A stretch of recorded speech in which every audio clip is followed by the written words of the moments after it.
Welcome to the Coach to Coach podcast, where we bring you powerful insights, expert strategies, and inspiring conversations to help you unlock your full coaching potential. Each episode highlights the unique strengths of the coaching world, featuring voices that are shaping the industry today. Some episodes are so impactful, we just have to share them again. Today, we are re-releasing one of those gems, a conversation with an expert who's taken coaching to the next level. We hope this episode sparks new ideas and helps you elevate your practice. Enjoy.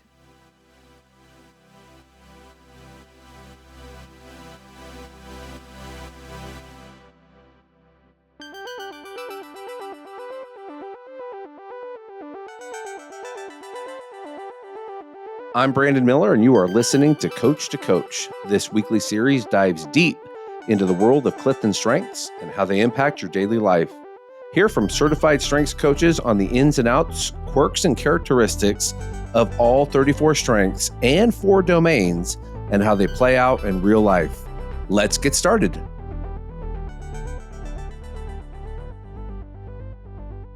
Hello and welcome back to the Strengths Whisperer Coach to Coach Season 2. Today I'm here with Lisa Cummings, and we are going to talk about the strength of individualization. Lisa, welcome. Thank you. Happy to be here today. So this is a pretty cool strength, and we're going to dive into it in a moment, but I'd like to give our listeners an opportunity to know a little bit about you and where they can find you. So could you tell us a bit about you and how cool you are? I only want the amazing parts. Just keep it awesome and we'll go there. But yes, please tell us about you.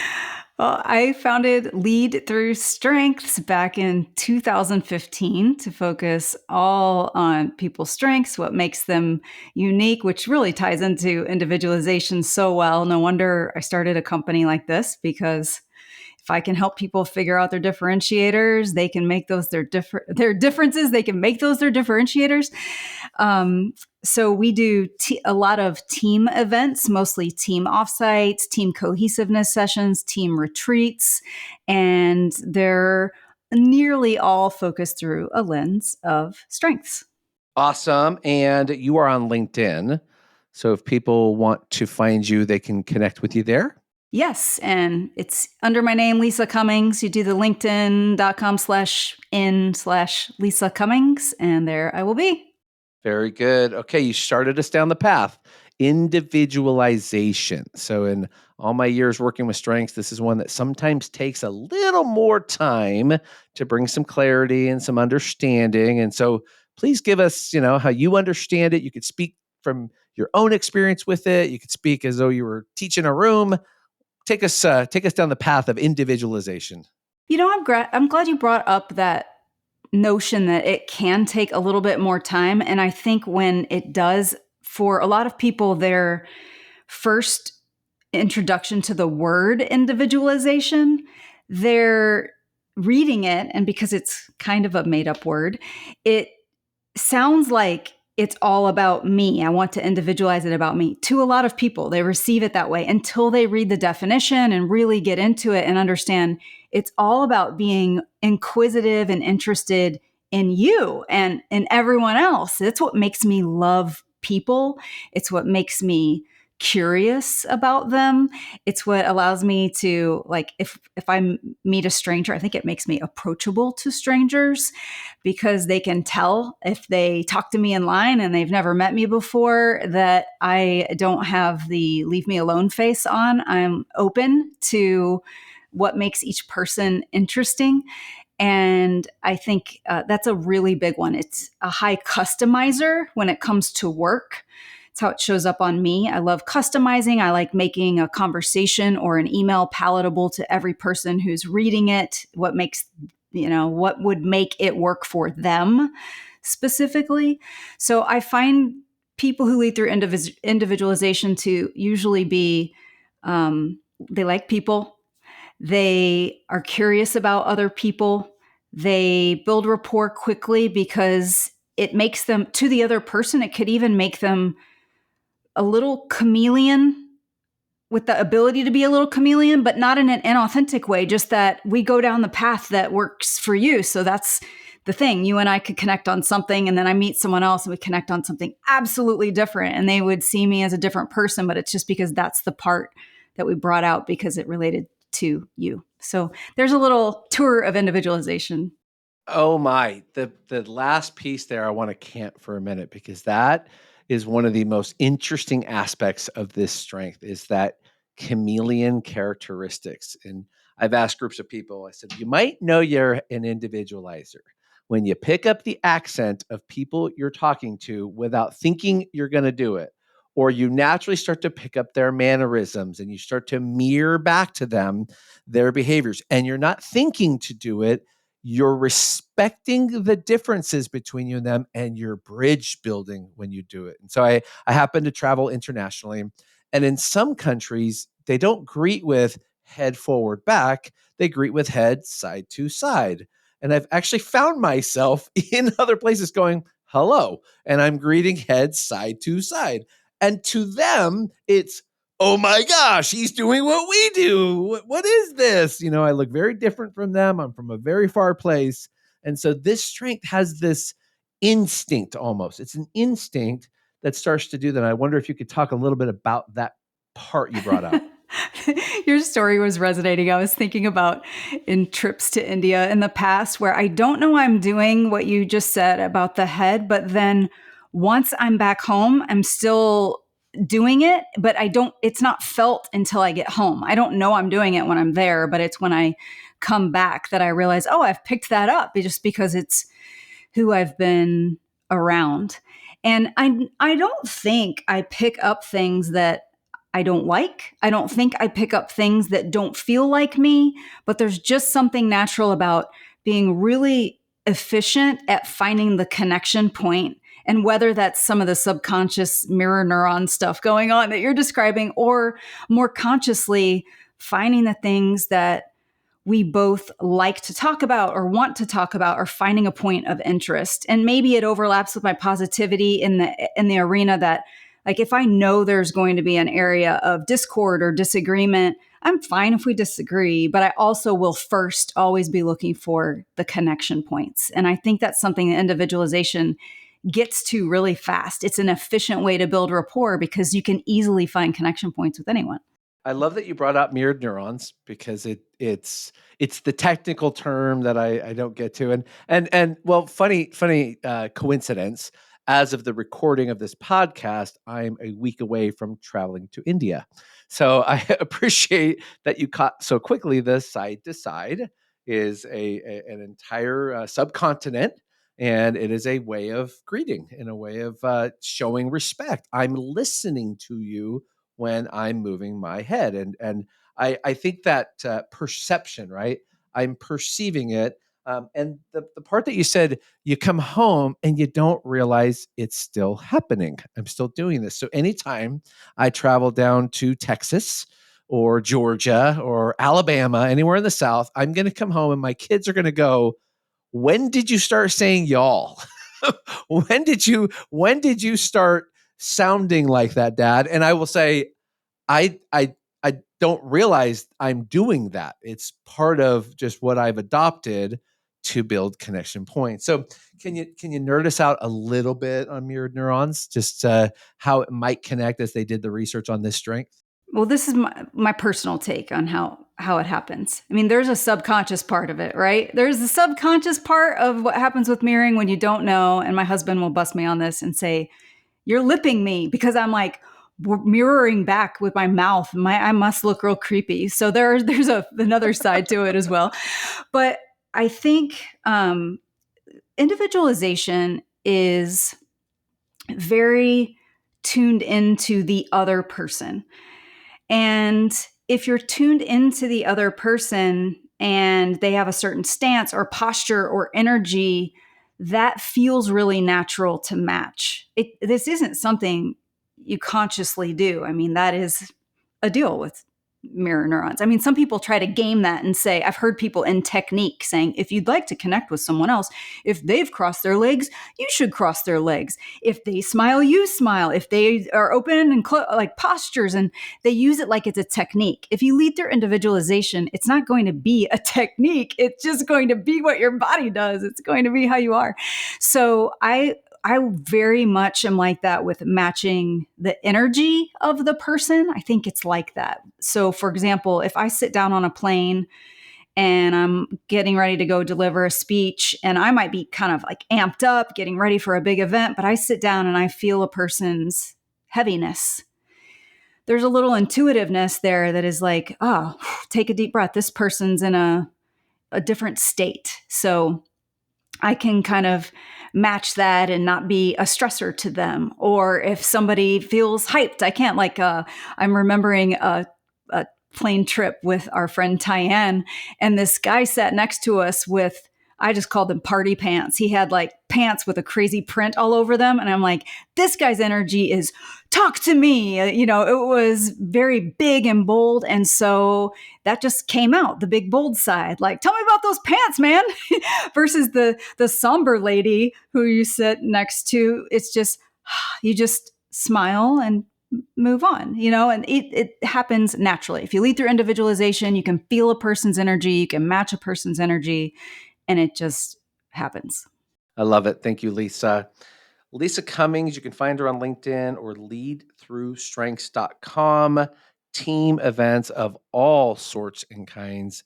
And when you hear Lisa talk about individualization, listener, what you want to know is curating to the event is often something that the individualizers do very well. I imagine that is when we get to the performance side. So now let's move over to how does individualization show up in a way that is outstanding, top quality, high level, because the essence of the strengths movement was to identify where each of us has standout ability. We can sustain excellence. So let's talk a little bit about how individualizers do that. Well, if I give an example about what we do as a company. So, for example, we use the tool CliftonStrengths. Gallup owns that tool. And when I started the company, I was thinking, how can we add and enhance someone's experience about CliftonStrengths, but also do something different from what Gallup already offers the world? And for me, what came to mind instantly was, if you lead through individualization, you love customizing. So I love making custom programs. I love if I can standardize, because I do like being efficient. I also lead through maximizer and strategic. So I'm going to want to be efficient and have some standards, but I can very easily customize to the client. We can tailor examples and activities so that it feels like we know their industry or their company culture. And we walk in the room and they say, wow, it feels like you're one of our employees. That is the kind of comment you might get if you lead through individualization, and it's just natural for you to want to make it really feel like them. And then at even a product level, when we were deciding on products, I thought, well, we like customizing. So why not be the company that can say, oh, you have initiatives this year on situational fluency, or you have one on delivering feedback, you have one on working through conflict as a team after reorgs. Cool, we can customize to you and what is going on with you. So being able to do that kind of bespoke thing is actually fun for us, and it's not what other people are doing. So I thought it would be a great way to differentiate our offerings, and that is totally in alignment with individualization. Bespoke offerings. That was one of my favorite learned words last year. I saw the word bespoke. I thought, "Ooh, that's a fun one," and grabbed that one as, oh, customizing for others, making it fit exactly how they want it.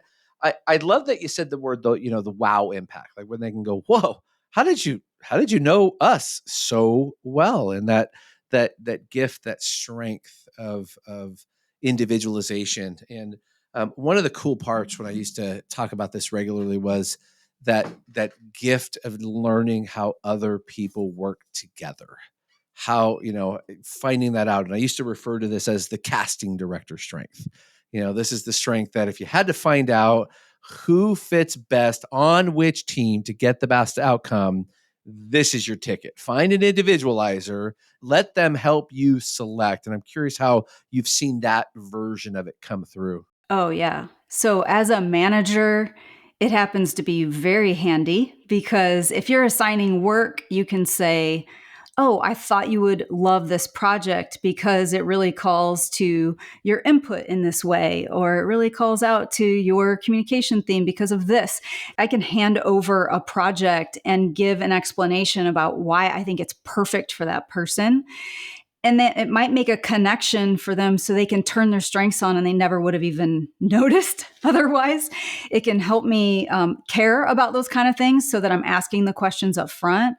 I think because if you lead through individualization, you tend to be very curious, whether that's being just inquisitive in how you interact or just curious about things. So you can ask great questions and really get to that need of the other person. So it's been great in a leadership capacity and in general. I mean, whether that is me as a leader, me as a service provider, just being able to ask questions and hear out where someone is coming from so that that customization can actually hit for them and be relevant for them.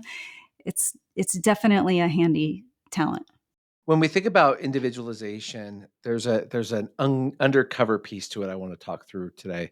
And that is the individualizer's ability to read people, to read them and sense where they're coming from and figure out not just for the benefit of how to approach them, but for the understanding for me of how to trust them, how to engage with them. And I'm curious if you could speak to that a bit because it's one of those aspects of this one. And I when I used to talk to hiring managers and they would say, I just had I could sense. I knew this wasn't the right move. I could figure where they were coming from, and it's like here's my teenage parent example. So I'm a parent with teenagers, like telling when my kids are lying. One of the powers of this strength for me is I can read my teens so well, which helps me, by the way, play poker well. But it helps me with them because when they try to give me their story, and I'm reading nuances, right? Facial expressions, body language. It's like, no, you're not good enough at lying to get away with this. Sorry. So I'm curious, that undercover part of this one, how it can read people so well. Well, this is an interesting one for me. I think the natural talent is there and perhaps has a lot of opportunity for me to develop it into a real strength. So, where I am with it is yes, I have some of the spidey sense thing. I can get a vibe on something very quickly. I get a good feeling or a bad feeling about something or someone, or you can just tell when things are on or off. And the more in person you are, the better that is. So if it's on the phone, I'm okay at it. If I'm on Zoom, I'm better at it. If we're in person, it's easy. And the part for me personally where I need the extra development is I let my thinking override it. And I also let my positivity override it, where I'm like, oh, I'll give them another chance. I'll give it another chance. Oh, maybe I'm wrong. So I'll have it. And then my analytical brain, the thinking brain, or the positivity brain will discard the feedback sometimes or push it back and say, just before making a real decision on that, hang tight. So, if I'm getting a good feeling about something, I'll trust it and go. If I'm getting a bad feeling about something, I need some more development on just letting that stand and listening to it a little more clearly. I am curious in that vein, the times when you looked back and went, "Oh, I should have trusted my instincts on that one." For your individualization, is that one of your teachers? The hindsight, the ability to look back, see where, "Oh, I know when I had that thought or that feeling." I like how you said spidey sense. Is that one of your teachers for development, is the hindsight that happens with this one? I think it is. And because I lead through positivity, strategic, and futuristic, I look ahead so much that if things go sideways, I don't spend too much time worrying about it. I just figure out where we're headed next. And so even the word hindsight, I'm like, yeah, do I spend much time in hindsight? Do I look back and let those moments be teachers? Do I let those moments give me the confidence to trust that judgment that individualization offered me that I discarded or pushed back for a while. So yes, it's a teacher, and I need to let it be a teacher a little more often. So this is the big question I've been asking a lot of my guests here, and you're starting down the path. So this is a great segue. If you were coaching you today, so I want you to coach me as though I were Lisa, and you were going to coach you on how to elevate your individualization, how to take what is today probably one of your great contributors to success. It certainly, as we hear everything you do with bespoke event planning and your curating and customization, as well as just your ability to connect with people and sense when they're the loud pants person or the quiet I want to rest person, like just that ability to sense and know, some obvious, some intuitive. But if you were coaching you today on Lisa, here's how we're going to grow. Here's our growth plan for individualization. What might you tell Lisa today? Well, if I were really being a coach, I'd be asking me all the questions instead of telling me advice, but I'll just tell me advice because based on your question. Well done. Well done, coach. Well done. You're the first one who passed that test. Check 5 stars for you. Like, I wouldn't tell. I would ask.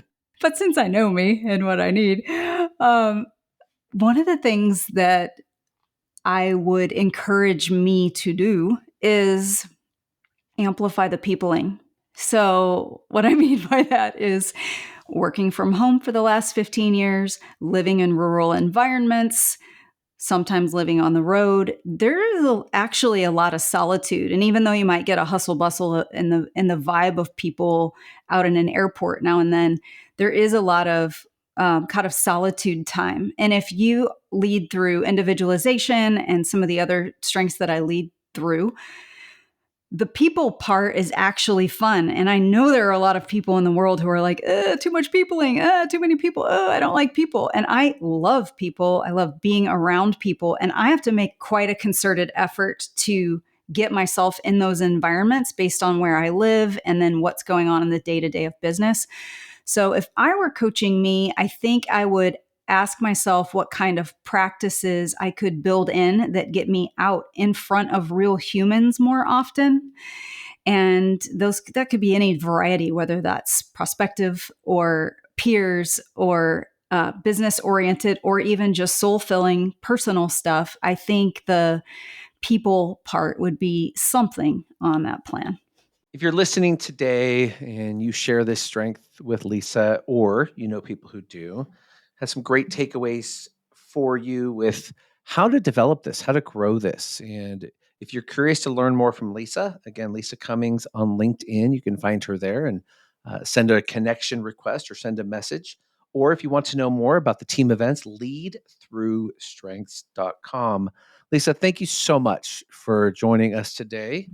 Really appreciate your time and attention to this particular strength because there's a lot to unpack here. This strength has a lot of dimension and depth, and I really appreciate not only your depth to it, but your own candor in your journey along the way. So thank you so much for that. You bet. It's been fun. And they got a twofer since you lead through it as well. So they got to hear a little bit about you this time too, which is totally cool. It was a lot of fun. So listeners, in just a moment, you're going to hear a word from our sponsor and you're going to hear about the download, How to Be a Good Teammate to Me, talking about individualization. This is a particular download that helps you to get to know members of your team or family or friend group. Great way to download that resource. So on behalf of myself and Lisa, listeners, thank you so much for joining us today. And we'll see you next time on Coach to Coach. Thank you for tuning in to the Strengths Whisperer Coach to Coach. Please feel free to reach out to Brandon to partner with 34 Strong for collaboration opportunities to serve your employees or clients together. If you are a strengths coach, lead a strengths-based team, or are a fan of strength, we invite you to receive our complimentary resource, How to Be a Good Teammate to Me, Understanding My Contributions and Needs. Email Brandon_Miller at 34strong.com to connect, and he will gladly share this resource that will continue to unlock the power of strength.